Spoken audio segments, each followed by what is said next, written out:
할렐루야. 2020년 7월 9일입니다. 목요일입니다.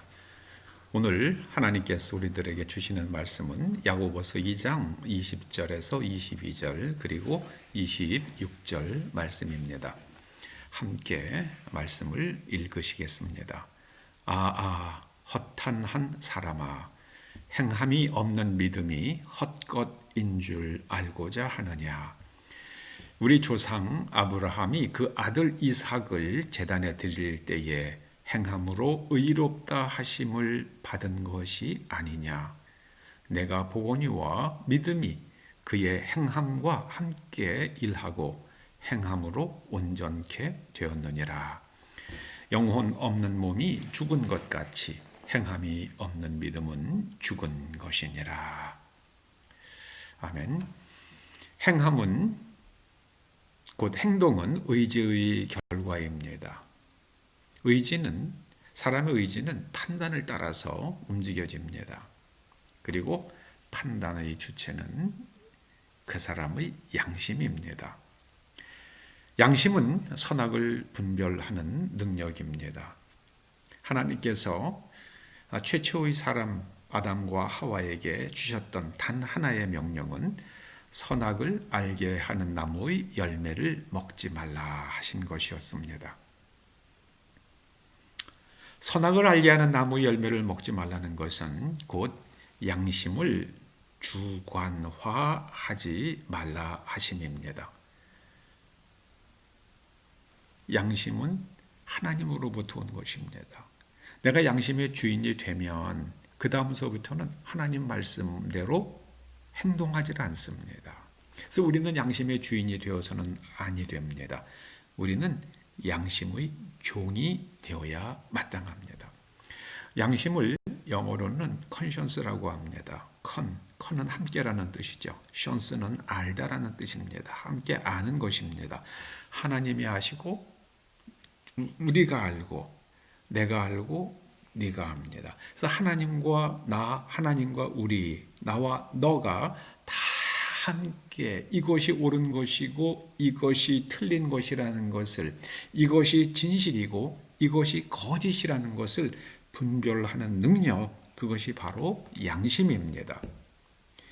인간이 양심의 주인이 되면 사람의 죄악이 세상에 가득해집니다.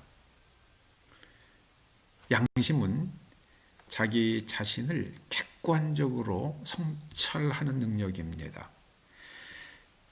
재판관들이 법률을 자의적으로 해석하며 나라를 망칩니다.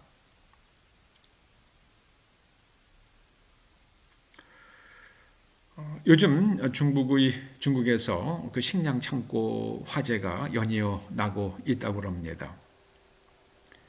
그리고 창고를 관리하던 사람들이 자살을 합니다. 그 이유는 그 식량 창고의 재고량, 양곡의 재고량과 그리고 실제 장부와 일치하지 않기 때문이죠. 그래서 불을 내서 다 태워버리면 건물 관리를 잘못해서 화재가 났다는 그 화재에 대한 책임은 지지만 보험회사로부터 보험금을 받으니까 이제 금전적 책임은 면하게 되는 거죠. 그래서 그 부정을 저지른 중국 관리들이 식량 창고를 불지르는 것이라고 그렇게 중국 사람들이 말합니다. 그러면서 혹자는 이렇게 얘기했대요. 식량 창고 감사하는 것을 중단하라. 이러다가 중국에 있는 식량 창고 다 불타버리겠다. 참, 이 중국인들은 모두가 다 양심의 주인입니다. 객관적으로 성찰하지 않아요. 그건 중국인들이 가지고 있는 치명적인 정신세계의 결함입니다. 그들은 자기가 옳고 그름을 판단합니다. 이 객관적인 자기 성찰이 안 됩니다. 장개석 군대가 공산군에게 졌죠. 그때 군인의 수와 무기에서 장개석 군대가 마오쩌둥의 군대보다 월등했다고 합니다. 그럼에도 공산군에게 패배한 것은 이 장개석 군대의 장군들이 그 무기와 탄약을 계속해서 팔아먹었기 때문입니다. 그럼 팔아먹은 그 무기와 탄약들이 어디로 가겠습니까? 뭐 소련으로 가겠어요? 일본으로 가겠습니까? 마오쩌둥에게 헐값으로 흘려갔지요. 그래서 졌다는 거예요. 그 장개석이 대만으로 도망간 다음에 거기에서 이 부정부패에 대해서 아주 막 이를 갈면서 부정부패와 싸웠다고 그러죠. 이 진실이 없는 인간은 동물입니다. 고깃덩이에 불과합니다. 그래서 하나님의 심판이 임하지요. 노아의 홍수 때에 사람들이 어땠습니까? 그 마음의 생각이 악했습니다. 마음의 생각의 계획이 항상 악했어요. 항상. 그 하나님께서 그들이 이제는 고깃덩어리에 불과하다. 그렇게 말씀하시고 그들을 전부 다 물로 쓸어버리십니다. 저는 요즘에 중국에서 그렇게 많은 비가 내리는 것도 이것도 한번 깊이 생각할 문제라고 여깁니다. 교회를 다이너마이트를 파괴했잖아요. 그리고 교회 지도자들도 전부 다 감옥에 막 가두기도 하지 않았습니까? 심지어 공산당이 성경을 갖다가 아주 공산당과 잘 맞는 아주 그런 성경을 갖다가 새로 만드는 일까지 진행하고 있다는 이야기를 들었습니다. 하나님의 말씀까지도 왜곡하겠다는 그런 발상이 어떻게 가능한지 모르겠습니다.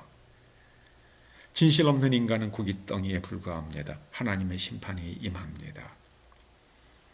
믿음과 행함은 동전의 앞면과 뒷면, 손등과 손바닥 그런 관계와 같습니다. 믿음이 가면 행함도 따라가고요. 손등이 가면 손바닥도 항상 따라갑니다. 그런데 한국 교회는 믿음과 행함을 분리했습니다. 여기 중요한 착오를 하나 일으키는데요. 성경은 로마서는 믿음이냐 율법의 준수냐 믿는 자에게 은혜가 임하죠. 그래서 은혜냐 율법이냐를 논하고 있는 것이 로마서입니다. 믿음이냐 행함이냐가 아닙니다. 행함은 믿음의 또 다른 이름입니다. 그렇게 생각하셔도 돼요. 그런데 로마서에서 말하는 율법에는 여러 가지 측면이 있어요.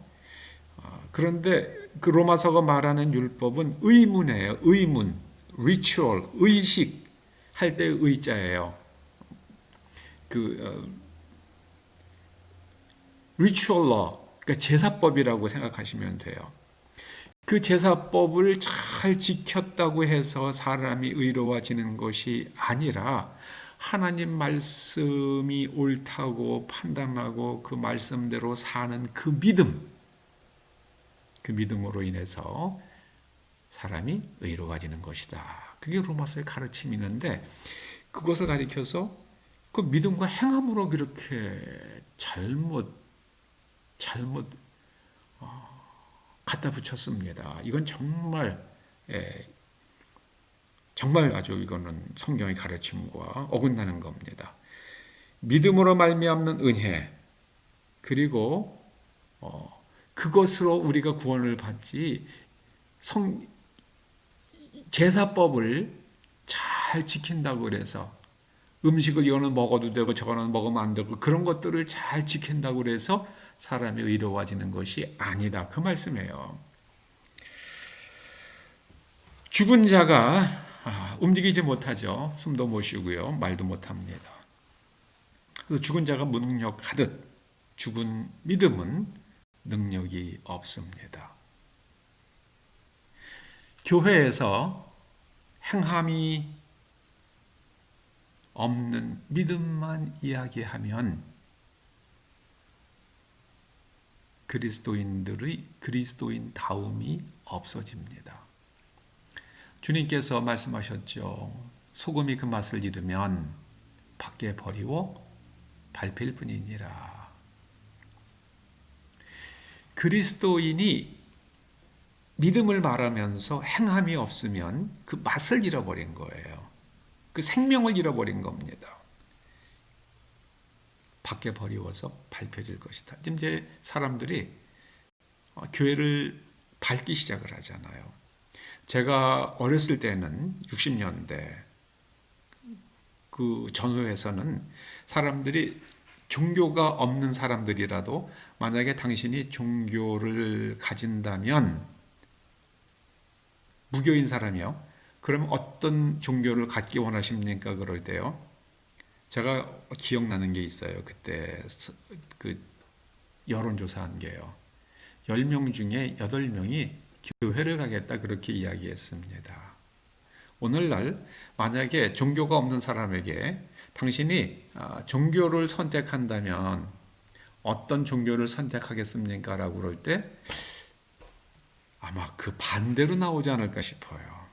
20, 30% 정도 교회 가겠다고 할까? 사람들은 개신교에 흥미를 잃어버렸습니다. 왜요? 행함이 없거든요. 행함이. 그 죽은 믿음이거든요. 맛을 잃어버렸거든요. 여러분, 이제 우리는 산 믿음, 행함이 있는 믿음의 용사들이 될 수 있기를 주님의 이름으로 축원합니다. 아브라함이 하나님을 믿었어요. 그렇기 때문에 하나님께서 내가 이삭을 죽이라 하셨어요. 이삭을 번제물로 바치라 하셨어요. 내가 이삭을 번제물로 바치면 하나님께서 이삭을 다시 살리셔서 하나님의 약속을 이루실 것을 믿었기에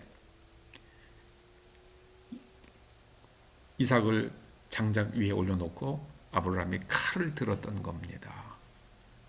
이런 믿음이 그리스도인들에게 있어야만 합니다. 그런 행함이 있어야만 합니다. 믿음은 행함이 다른 이름이고 행함은 믿음의 다른 이름입니다. 기도하시겠습니다.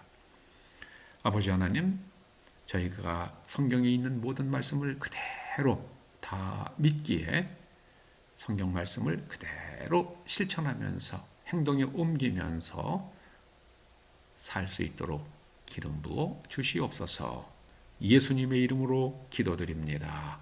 아멘.